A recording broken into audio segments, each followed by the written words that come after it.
The stars above the vast blackness of space glimmered coldly, untouched by the warmth of any sun.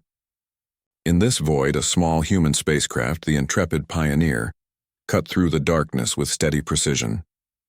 Inside, a crew of 7 humans prepared themselves for an unprecedented challenge.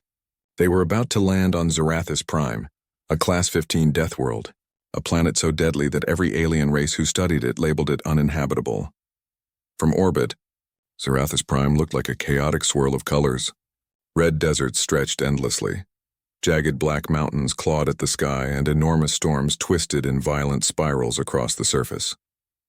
Rivers of glowing, acidic liquid ran through deep canyons, and the atmosphere shimmered with noxious gases. Every sensor screamed danger, yet the humans inside the ship remained calm. Commander Elena Ward stood at the main console, her hands moving confidently over the controls. Her team watched the planet below, silent but alert. "Atmospheric readings are worse than we expected," said Lieutenant Raj Patel, his brow furrowed. "Toxic gas concentrations are off the charts. Storms are forming faster than predicted." Elena smiled faintly. "We've handled worse," she said simply. "Remember, no matter what this world throws at us, we adapt. That's what humans do." Outside the ship, alien observers floated silently in their monitoring stations, invisible to the humans. The alien coalition had been watching humanity for decades, puzzled and amused by their unpredictable nature. They decided that Zarathus Prime would be the ultimate test. "Send the humans there," one alien leader had said. "They will fail. They always fail when faced with overwhelming odds." The aliens expected panic, chaos, and death. They expected the humans to struggle for days, perhaps weeks, before succumbing to the planet's extreme environment. What they did not expect was how quickly humans could analyze danger, find solutions, and remain calm under pressure. The intrepid Pioneer shuddered as it entered the planet's thick atmosphere. Acidic rains lashed the hull, and turbulence rocked the vessel violently. Warning lights flashed inside the cockpit. "Brace for impact," Elena ordered. The landing was rough but controlled.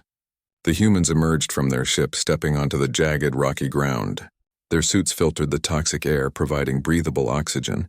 The wind howled around them, carrying acidic droplets that sizzled against the metal of their suits. Around them, enormous creatures moved in the distance, their shapes obscured by the thick yellow-green fog that blanketed the surface. Despite the danger, the humans worked methodically. They deployed portable shelters, set up sensors to monitor weather changes, and began scanning the local flora. While the aliens watching expected them to falter immediately, the humans operated with calm precision. "Initial scans show the soil is slightly acidic, but we can grow food here," said Dr. Aisha Khan, the team's biologist. "There are plants that could be edible with proper treatment. We'll start small, micro-farming. It's basic, but it works." The aliens exchanged puzzled glances. "They are organizing," one hissed. They should be panicking. A massive storm began forming in the distance, with lightning splitting the sky and winds strong enough to toss a vehicle like a toy. Elena and her team worked quickly, reinforcing their shelters and securing their equipment. "We'll need to monitor wind speeds and storm paths," she said. "We can't stop the storm, but we can survive it." The humans did not just survive. They adapted. They adjusted their sensors to detect the acid content in the rain, creating temporary shields that redirected harmful particles. When the winds threatened to topple their shelter, they tied it down and anchored it to nearby rocks. Every move was deliberate, every decision thoughtful. Hours passed. The storm struck with ferocity, yet the humans endured. Outside, alien observers had never seen anything like it. Every hazard they expected to destroy the humans was mitigated, countered, or used to the humans' advantage. At night, the planet glowed with strange bioluminescent flora, casting an eerie light on the jagged rocks. Humans, despite exhaustion, were alert. They gathered around their portable campfire, which used extracted minerals as fuel, and discussed the next day's plans. "This planet is dangerous, but it's also full of opportunities," Elena said. "Every creature, every plant, every storm is something we can study. Knowledge equals survival. That's how we thrive." Dr. Khan nodded. "Some of these plants have high protein content. If we can process them properly, we can supplement our rations. The local minerals can power our equipment. This world may be harsh, but it's not impossible." Even the youngest crew member, a cadet named Leo, showed surprising courage. "The predators we saw earlier. If we observe them carefully, we can avoid them or even use their behavior to our advantage, he said. It's not luck. It's logic. Logic. Observation. Adaptation. Every human trait the aliens had dismissed as ordinary became extraordinary under the deadly conditions of Zarathus Prime. The next day, humans began exploring further from their base. Their suits, equipped with adaptive filters and protective coatings, allowed them to move through acidic swamps and jagged canyons. They marked safe paths, cataloged dangerous areas, and took samples of every plant and rock they could find. In one valley, they encountered a creature twice their height with armored plates and massive claws. It growled a deep sound that reverberated through the ground. Every alien observer predicted immediate panic. But the humans did not panic. "Keep calm," Elena whispered into her comm. "We observe first." Using motion sensors and careful observation, the humans determined the creature's patterns. They realized it hunted only at night and avoided certain acidic rivers.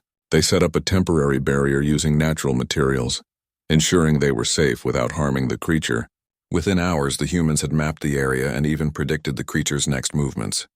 The aliens' expectations were failing. Their sophisticated simulations could not account for the humans' adaptability. They expected death, but all they observed was methodical preparation, calm problem-solving, and surprising creativity.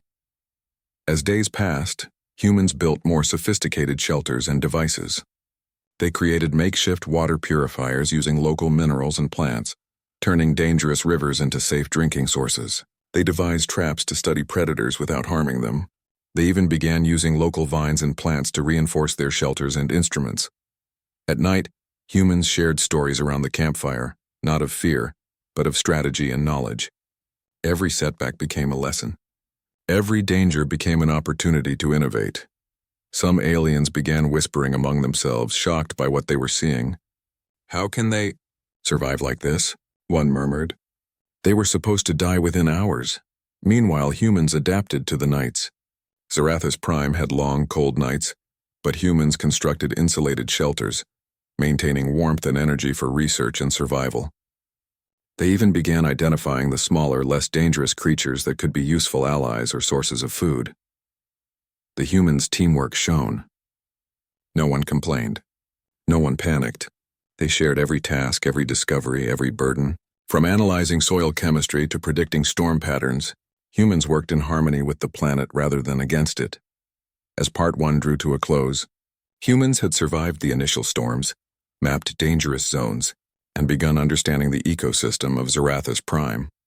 The aliens, expecting spectacle and disaster, were forced into disbelief. Every assumption about human fragility had been proven wrong. Elena looked up at the glowing storm clouds in the distance, then at her team. "This is only the beginning," she said quietly. "We survive here not because the planet allows it, but because we make it possible. That's what humans do. We adapt, we endure, and we thrive." And so the humans of Zarathus Prime stood firmly on the jagged surface of the so-called Deathworld. The planet, deadly and merciless, had underestimated them. Every hazard, every challenge, every terrifying sight had been met not with fear, but with determination, intelligence, and human ingenuity. The aliens had expected failure. They would be disappointed. And the humans? They had only just begun. The sun of Zarathus Prime rose slowly, burning red through thick clouds of yellow-green mist. The air shimmered with toxins, and acidic dew dripped from the jagged rocks. For most species, this sunrise meant danger. For the humans, it was another chance to learn. The crew of the intrepid pioneer emerged from their reinforced shelters. Their suits glistened with a protective layer designed to resist acid droplets. The night had been long, filled with eerie sounds of predators moving just beyond the mist. Yet every human stood ready, alert but calm. Commander Elena Ward gathered her team around a holographic display that projected from a portable console. The map showed their landing zone and the surrounding areas they had begun to explore. Red zones marked danger, acid rivers, unstable cliffs, and predator territories. Green zones marked safety, rocky shelters, mineral-rich caves, and patches of useful plants. "Today we push further," Elena said firmly. "We need to understand the larger ecosystem. The more we learn, the longer we can stay." Lieutenant Raj Patel nodded. "Storm systems are forming again to the east. If we plan carefully, we can move before the worst winds hit." Dr. Aisha Khan adjusted her pack of biological equipment. I want samples from those glowing trees we saw last night. Their bioluminescence might have practical uses. Even Cadet Leo, the youngest of the crew, spoke up with determination. And we should track the movement of the armored predator. If we map its path, we can avoid surprises. The humans moved out in pairs, scanning, collecting, and marking safe paths. Their boots sank slightly into the strange soil, leaving trails of prints that the wind tried to erase. First challenge: the acidic swamp. By midday, they reached a swamp that stretched for kilometers. Its waters bubbled with acidity, releasing thick fumes. Alien observers watching from orbit leaned forward eagerly. This, they believed, would end the humans' progress, but the humans only studied carefully. Elena ordered sensors to be placed at multiple points around the swamp. The readings confirmed the water was deadly, but Raj discovered that certain stones in the area neutralized the acid. We can build makeshift filters, he said. Within hours, the humans had created a simple but effective purification system. They used local minerals and plants to design a container that dripped clean water from the acid swamp. Dr. Khan tested the purified liquid, scanning it 3 times. Safe to drink, she confirmed. Alien watchers were stunned. What had been an obstacle became a resource. Where others would see death, the humans saw opportunity. Second challenge: the predators of the canyon eater. The crew entered a canyon where enormous shadows moved along the cliffs. Razor-beaked creatures glided on thermal winds, screeching as they hunted. Their wings spanned 10 meters and their talons could pierce metal. The aliens monitoring the feed leaned closer. Surely these winged hunters would force the humans to retreat. But humans did not retreat. They crouched low, observing the predators with patience. Elena raised her binoculars, studying how the creatures circled and dove. They hunt by detecting heat, she realized. If we reduce our heat signatures, we become invisible to them. The crew quickly modified their suits, adjusting heat vents and wrapping themselves with thin layers of reflective material found in their packs. They moved silently through the canyon, their body heat masked. The predators circled above, confused, unable to detect the humans. Not only did the humans survive, but they also set traps with recording devices. They captured sound, flight patterns, and even a sample of feathers left behind. Every detail was studied, every behavior mapped. Dr. Khan smiled as she recorded notes. Even the most dangerous predator follows rules. If we know the rules, we can survive. The aliens, watching in disbelief, whispered among themselves. They are not just surviving, one said. They are thriving. Third challenge: the storm of blades. In the afternoon, the sky darkened unnaturally. A storm approached, faster than their instruments predicted. This was no ordinary storm, it was known as a storm of blades, where razor-sharp shards of crystal rained from the sky. Driven by hurricane winds for alien races, such storms meant certain death. Elena reacted immediately. Move into the caves, she commanded. The humans sprinted to the nearest rock formation, a jagged hill filled with narrow openings. They set up temporary shields at the cave entrance, redirecting most of the crystal shards. Inside, the storm screamed outside, shards slicing into the ground like knives. But the humans did not waste time hiding. Inside the cave, they worked. Raj set up energy sensors to measure the electrical charge of the storm. Dr. Khan collected samples of the crystal shards that fell near the entrance. Even Cadet Leo made sketches of the cave structure, noting it could be a permanent safe zone. Hours later, the storm passed, leaving the land scarred. The humans emerged, tired but alive, carrying new knowledge. We now know when these storms form, Raj said, and with the right materials we can reinforce our shelters against them. Elena nodded. Every danger teaches us something. We never run. We adapt. The aliens who had fully expected the humans to be torn apart were left silent, building ingenuity. By the end of the second week, the humans' camp looked different. What began as a temporary landing site now resembled a small settlement. Water purification units made from swamp minerals produced clean water daily. Energy generators powered by native crystals kept equipment running. Shelters reinforced with vines and minerals stood firm against storms. Warning systems used sound recordings of predators to keep them at a distance. Humans had not only survived, they had turned the Deathworld into a research hub. Every night around the campfire, they shared their findings. This plant neutralizes toxins, Dr. Khan said one evening, holding a glowing leaf. With it, we can make stronger filters. Raj added, I've adjusted our drones. They now blend with the environment so predators ignore them. We can map further distances safely. Leo grinned proudly. I tested the cliffs near the canyon. If we set up ropes and anchors, we can climb safely to observe predator nests. Even in the darkest conditions, humans laughed, worked, and planned together. The alien frustration. Meanwhile, in orbit, alien observers grew restless. They had placed bets expecting human failure within days. Now weeks had passed and the humans were stronger than ever. This is impossible, one alien muttered. The storms, the predators, the air, all should have killed them. Another shook its head. Perhaps we misunderstood the humans. They do not merely endure. They change themselves to fit the world. A third whispered quietly, almost fearfully, if they can survive here, they can survive anywhere. Cliffhanger, the apex predator one evening. As the humans studied mineral-rich caves, the ground shook violently. Trees splintered, rocks split, and an enormous shadow rose in the mist. It was the apex predator of Zarathus Prime, a creature so massive that even the other predators avoided it. Its eyes glowed faintly, and its roar shook the air like thunder. The aliens watching leaned forward eagerly. This surely would end the humans' progress. No species had ever survived an encounter with this beast. The humans stood still, not panicking, not screaming. Helena's voice was calm but firm. Don't engage. Observe. Learn. Her team adjusted sensors, recorded the beast's movements, and slowly retreated to safety. They did not fight blindly. They gathered data, knowing knowledge was their greatest weapon. The predator's roar faded as it moved deeper into the valley, leaving behind crushed trees and shattered rocks. The humans breathed heavily, but not in fear. Instead, they exchanged determined glances.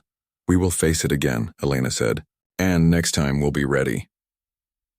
Ending of Part 2. The night was quiet after the predator left, but the air was filled with a new tension. The humans had overcome storms, predators, and toxic swamps, but now they faced a greater challenge, the true ruler of Zarathus Prime. And while the aliens hoped this would be the humans' downfall, deep inside they began to realize something terrifying. Humans were not only surviving, they were mastering the Deathworld. The camp of the humans stood silent in the pale glow of Zarathus Prime's night. The stars above were faint, hidden behind the thick veil of poisonous clouds. But the silence did not last. Far away, the ground rumbled with the heavy steps of something enormous. The apex predator was on the move again. The humans had seen it once already. Taller than the tallest tree, armored with scales that shimmered like dark metal, and eyes that glowed with cold intelligence. To most species, it was a monster beyond imagination. To the humans, it was a problem to solve. Commander Elena Ward stood at the edge of the camp, her arms crossed as she studied the motion sensors. Each tremor made the display flicker red. Her team gathered around her. It's circling us, Raj Patel said, his voice low. The creature is testing our boundaries. Dr. Aisha Khan adjusted her datapad, scanning biological readings. It's not hunting blindly. Its movements are deliberate. That means it has patterns. If it has patterns, we can predict them. Cadet Leo's eyes widened, but there was no fear, only determination. We need to learn its weaknesses. Nothing is invincible. The aliens watching from orbit leaned closer to their screens. They had waited for this moment. No species had ever faced the apex predator of Zarathus Prime and survived. Surely the humans' strange confidence would shatter now. The first encounter. The ground shook as the beast came closer. Its roar rolled like thunder across the land, and smaller predators fled into the mist. The humans did not run. Instead, they set up high-frequency sound emitters, creating a barrier of noise. The apex predator paused, tilting its massive head. The sound annoyed it, forcing it to hesitate. That hesitation was enough. Elena gave the order, and the crew retreated into the safety of the caves. From there, they observed. Cameras recorded the creature's every move. Its claws dug into the earth, leaving deep scars. Its nostrils flared as it sniffed the air. But after a while, the beast lost interest and moved away. For the aliens, this was shocking. They escaped again, one hissed. How can they keep avoiding death? But Elena's team was not satisfied with just survival. We cannot hide forever, she said firmly. We need to understand this predator. Knowledge is the only shield we have. Studying the apex predator, the next days were filled with careful study. The humans followed the creature's tracks, always keeping a safe distance. They used drones disguised with local materials to fly close and gather video. They discovered that the predator preferred hunting at dusk when the toxic mist was thickest. Raj noted something unusual. It avoids the rivers. Not because of fear, but because the acid burns its skin. Dr. Khan leaned forward. Then we have our first weakness. If we use the rivers strategically, we can control its movements. Leo added another observation. Its eyes glow. That means they're adapted to low light, but it also means they're sensitive. Bright flashes might blind it. Piece by piece, the humans built a profile of the beast. They knew its habits, its hunting range, and even its weaknesses. The aliens watching these discussions felt an unfamiliar sensation, unease. They are not just surviving, one whispered. They are preparing to fight back. The second encounter. The apex predator returned one night, its massive shadow falling across the human camp. But this time the humans were ready. Elena gave calm instructions. Activate flares. Brilliant lights exploded in the sky, blinding the creature. It roared in anger, thrashing wildly. The humans did not attack. They observed. Next, Raj triggered sound emitters at different frequencies. The predator reacted strongly to certain tones, shaking its head and retreating from the painful noise. This confirms it, Dr. Khan said as she recorded data. Its senses are powerful, but that also makes them weaknesses. After several minutes, the predator gave up and vanished into the mist. The aliens were silent. They had watched countless species fall before this monster. Yet the humans had stood their ground, not with brute force, but with intelligence, adapting the environment. With each encounter, the humans grew bolder. They began designing their camp around the predator's habits. Warning systems were placed along its paths, using vibrations to signal its approach. Defensive barriers made from acidic river water kept it from entering certain zones. Illumination traps used flares to blind and confuse it if it came too close. At the same time, the humans expanded their research. They collected glowing plants, experimenting with their energy. They studied smaller predators, discovering ways to avoid or even guide their movements. One evening, Elena stood with her team overlooking the valley. We are no longer strangers here, she said. This world is teaching us, and we are learning faster than it expected. Raj smiled faintly. If the aliens wanted us to fail, they've chosen the wrong species. The turning point, the true test, came on the 20th night. The predator attacked suddenly, faster than before. It smashed into the humans' barriers, tearing through rocks and vines. Alarms blared. The crew rushed into position. Elena's voice cut through the noise. Hold steady. Remember the plan. The predator roared, its claws crashing down near the camp. But the humans triggered their defenses with perfect timing. Acid channels redirected toward the beast, burning its skin. Flares blinded its eyes. High-frequency sounds disoriented it. For the first time, the predator stumbled back, confused and in pain. Leo whispered, It's working. We're turning the planet against it. But Elena raised her hand. We don't kill unless we must. This is not a war. It's survival. The predator retreated into the mist, leaving the camp damaged but intact. Human ingenuity expands. In the days that followed, the humans grew even more inventive. They built semi-controlled shelters that used glowing plants for light and local minerals for strength. They designed scouting drones disguised as native birds, able to fly unnoticed. They began experimenting with terraforming techniques, small changes in soil treatment to make crops grow. Dr. Khan's experiments produced edible results. We can now grow food here, she announced proudly. Not imported, not temporary, real crops from local soil. The camp celebrated. For the first time, they were not just surviving day by day, they were building a future. The aliens were in disbelief. This was supposed to be their grave, one muttered. Instead, it is becoming their home.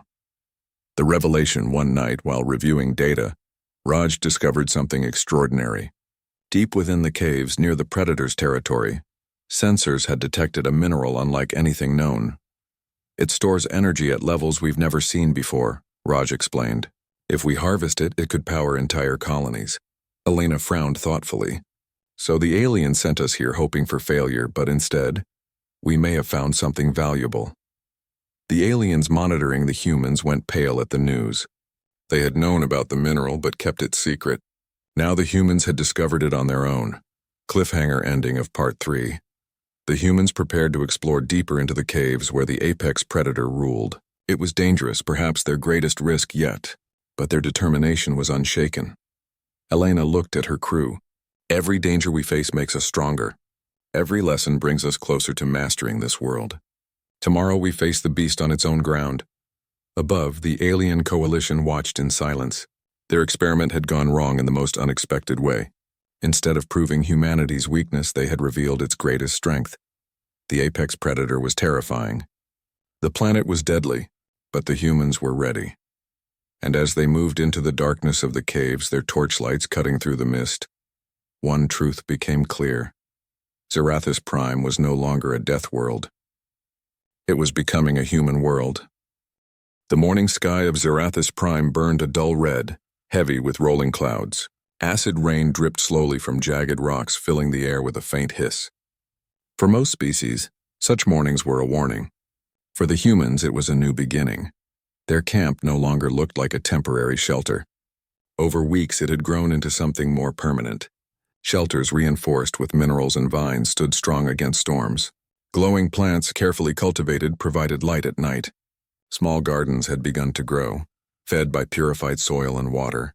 The humans were no longer guests on the death world. They were settlers. Commander Elena Ward stood on a high ridge, scanning the valley below with her binoculars.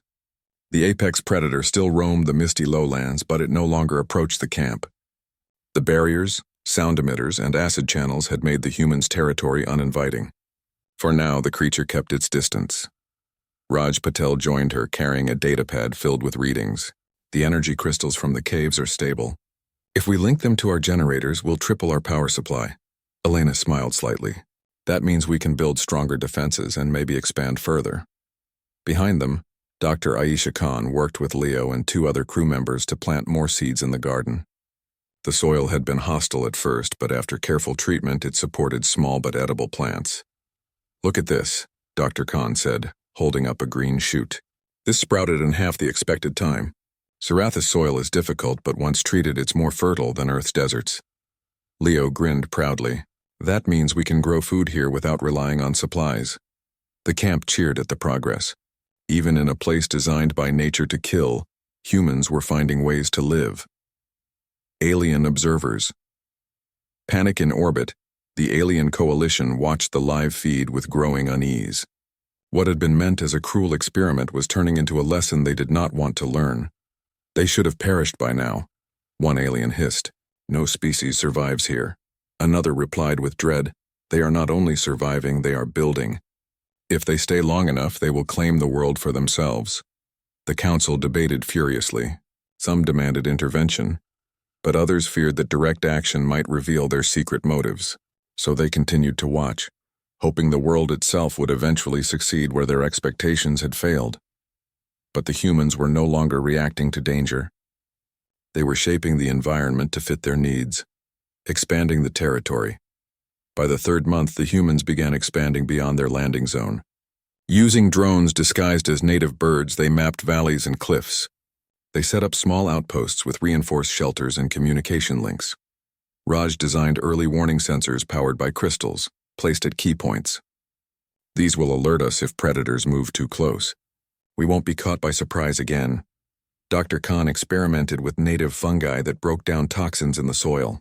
Mixed with human crops, they created patches of fertile ground. Soon more vegetables grew, strange in color but rich in nutrients. Leo, the cadet, focused on exploration. He climbed cliffs and marked safe routes, proving that even the youngest human had courage and determination. "Every stone, every plant teaches us something," he told Elena. "This planet isn't just trying to kill us, it's also giving us tools." The humans worked as one unit, each contribution adding to their strength. The storm of shadows one evening.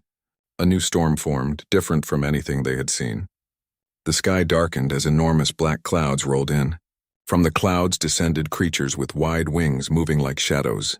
Their screeches filled the air as they attacked anything in sight. The aliens watching leaned forward eagerly. "This is it. The death world has more surprises. They cannot survive this." But the humans did not panic. They activated their defenses. Flares blinded the shadow creatures. Sound emitters disoriented them, and protective nets stretched over the camp kept them from swooping too low. Instead of fleeing, the humans studied. They noticed the shadow creatures avoided certain glowing plants. Immediately, Dr. Khan began harvesting and planting more of those plants around the camp's perimeter. Within hours, the predators retreated, unwilling to pass through the glowing barrier. Raj shook his head in amazement. Even the deadliest storms can be turned against themselves, Elena answered firmly. That's the human way. We never stop learning. Human innovation grows. The next week showed how quickly humans could innovate. Shelters were now layered with crystal dust that absorbed toxic particles. Communication systems used natural minerals as amplifiers, boosting signals without draining power. Water systems expanded, using multiple purification units placed in swamps and rivers. Defenses grew more advanced. Illusion lights tricked predators into avoiding certain areas, while natural toxins were repurposed into repellents. The camp no longer looked like survivors holding on. It looked like pioneers preparing for the future. Even the apex predator seemed cautious, keeping to its territory. The humans had turned the land itself into an ally. Alien Council divide. The Alien Council grew divided. Some wanted to stop the humans immediately. Others warned that interfering now would reveal weakness. If they can tame a Class 15 world, one alien whispered, then they can tame anything. Do we really want to show them our fear? Another replied darkly. It may already be too late. They are proving something dangerous, not just to us but to the galaxy. The caves of power, meanwhile, the humans prepared to enter the caves where the energy crystals were most concentrated. The apex predator guarded these caves fiercely, suggesting the minerals had a deeper role in the planet's ecosystem. Equipped with reinforced suits and scanning drones, the humans ventured inside. The caves glowed faintly with veins of crystal, humming with energy. The deeper they went, the stronger the hum became. Raj's readings were astonishing. These crystals can store and release energy far beyond our technology. With them we could power entire cities. Dr. Khan studied the surrounding walls. The predator may rely on this energy in some way. We must be careful. As they collected samples, tremors shook the ground. The predator was near, confronting the beast. The apex predator burst into the cave entrance, its roar echoing like thunder.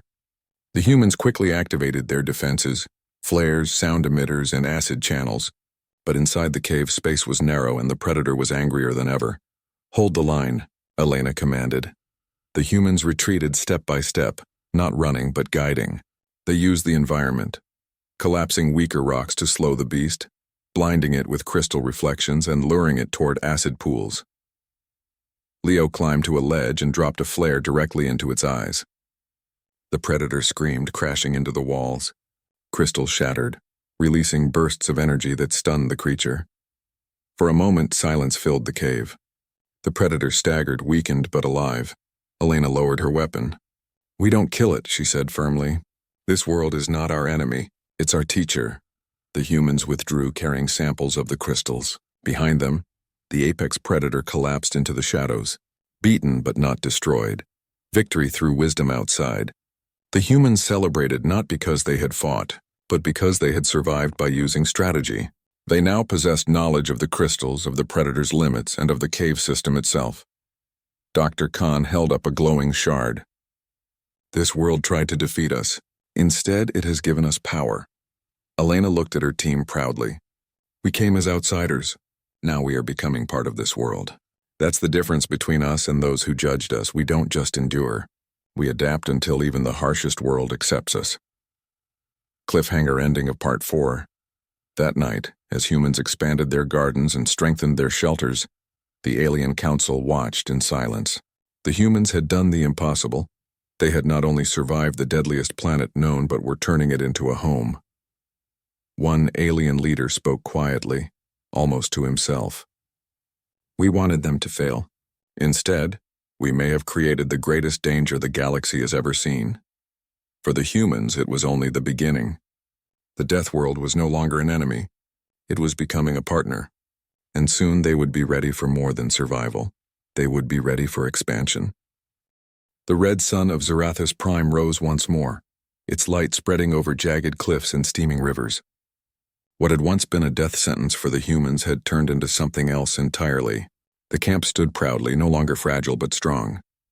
Walls reinforced with crystal dust shimmered faintly. Gardens glowed with strange edible plants, and towers of sensors blinked like watchful eyes. What had been survival had now become settlement. Commander Elena Ward stood before her crew, their faces marked by exhaustion but also by pride. Behind them stretched the camp, alive with human voices, laughter, and the quiet hum of machines. Even here, on a world designed to kill, they had made a home. Elena spoke, her voice calm but firm. We were sent here to break. Instead, we adapted. We have learned the ways of this world, and we stand as proof that humanity cannot be defeated by danger. This is only the beginning, the crew cheered, their voices echoing through the valley. But while the humans celebrated in orbit above, the alien coalition did not. The Alien Council's final debate, the council chamber was filled with unease. On the screens before them, the humans thrived. Their camp expanded, their defenses grew stronger, and their bond with the planet deepened. This was supposed to be their end, one alien growled. We sent them to Class 15 for destruction, not conquest. Another, older alien replied with cold fear. But look at them. They do not simply live here, they master it. If they can survive on Zarathus Prime, there is no world in the galaxy they cannot touch. Voices clashed. Some demanded intervention. Others warned that to act now would expose their scheme. They must be stopped, one whispered, or they will one day surpass us all. But another spoke with dread. It may already be too late. The humans have done what no one else has ever done. They have turned a Deathworld into their teacher. The chamber fell into silence. The aliens had underestimated humanity, and now they feared the consequences. The crystal revelation, back on the surface, Raj Patel worked tirelessly with his equipment in the glowing caves. The crystals pulsed with life, resonating like a heartbeat. They were more than energy sources. They were the secret veins of the planet itself. These crystals, Raj explained to Elena and Dr. Khan, aren't just power. They stabilize the environment. They guide the storms, feed the soil, even influence the predators. This whole planet runs on them. Dr. Khan leaned closer, her eyes glowing in the crystal light. It means this world isn't only hostile, it's alive in its own way. The crystals are like its blood. Elena considered the words. Then if we learn to work with them, not against them, we can build more than a camp. We can build a future, Raj smiled faintly. A human future on a world no one else dared to touch. The predators returned that night. Tremors shook the ground. The apex predator had returned. Its roars split the sky as it climbed the ridge above the human settlement. The crew gathered at the barricades, weapons ready, but Elena raised her hand. We know now, she said, her voice steady. This creature isn't just an enemy. It guards the crystals. It is part of this planet's balance. If we destroy it, we destroy what makes Zarathus Prime unique. Still, the beast charged, its massive form tearing through rock and soil. The humans responded not with panic, but with strategy. Flares lit the sky, dazzling the creature's eyes. Sound emitters forced it to stumble. Acid channels hissed as it slipped dangerously close. But instead of pressing the attack, Elena ordered the team to retreat step by step, guiding the predator away from the camp. Leo, the young cadet, climbed a ridge and lit a crystal beacon. The light pulsed like the heartbeat of the planet, catching the predator's attention. Slowly, the beast backed away as if respecting the strange signal. The crew lowered their weapons. For the first time, the predator did not strike again. It turned, vanishing into the mist. It recognized the crystals, Dr. Khan whispered. It knows we understand now. Elena nodded. Then we are no longer intruders. We are part of this world, building for the future. The weeks that followed were filled with progress. Using the crystals as guides, the humans expanded their settlement into new valleys. Towers were built that resonated with the crystals, calming storms and driving away dangerous creatures. Waterways were purified with living fungi, creating safe pools for drinking and farming. Crops grew taller, strange but nourishing, while humans experimented with blending native plants with earth seeds. Soon, children's laughter echoed in the camp as families began to imagine a future here. Zarathus Prime was no longer just a trial, it was becoming a colony. Leo stood on a cliff one evening, looking out across the glowing valley. Do you think this place will ever feel like home? He asked. Dr. Khan joined him, smiling softly. Home is not always where you are safe. Sometimes it is where you decide to stay. And we have chosen this place. The alien council's fear realized in orbit. The alien council watched helplessly. The humans had achieved the unthinkable. They should have perished in days, one alien muttered. Now they will live here for generations. Another slammed his claw against the table. Do you see? We did not weaken them, we have made them stronger. This world was meant to kill them, but instead, it forged them into something new. A quiet voice replied, almost with despair. We gave them their greatest test, and they passed it. Humanity will remember this place as proof that nothing in the galaxy can stop them. The Council realized the truth. Their plan had not destroyed humanity. It had birthed something greater, a legend. The message to Earth. At last, the humans completed repairs to their long-range transmitter. For the first time since landing, they could send a full message back to Earth. Elena gathered the crew around the console. This is more than a report, she said. It is a message to our people, to show them what we've done here. Her voice was calm but filled with pride as she recorded. We were sent to Zarathus Prime, a world no one believed survivable. We were meant to be broken. Instead, we learned. We built, we thrived. This world is no longer just a death world, it is our world now. And to anyone who doubts humanity's spirit, let Zarathus Prime be the answer. There is no place we cannot endure, no challenge we cannot face. We are human, and we will always rise. The message was sent, carried through crystal-boosted signals into the void. Somewhere, Earth would hear, and the galaxy with it. A silent acknowledgement. That night, as the humans rested, the apex predator stood on a distant ridge. Its glowing eyes watched the settlement, but it did not attack. Instead, it raised its head and released a low, rumbling call, a sound not of challenge but of recognition. The humans listened, understanding in their own way. They had earned a place here, and even the deadliest creature of Zarathus Prime knew it. Epilogue. Humanity's legacy. Months later, the settlement had grown into a town. Towers of crystal energy lit the night. Farms spread across valleys and safe pathways connected cliffs and rivers. What had been exile was now expansion. Leo stood with Raj and Dr. Khan at the edge of the valley as the red sun set. The air shimmered with energy, alive with both danger and beauty. Do you think the galaxy will understand what we've done? Leo asked. Elena, standing tall beside them, answered without hesitation. They don't need to understand. They only need to see. We were sent here to fall, and instead we rose higher than ever before. Zarathus Prime is not the end of humanity. It is our beginning. The humans gazed out at their new home, a death world no longer feared but embraced. And in the silence that followed, the truth became clear. They had not only survived, they had conquered the impossible.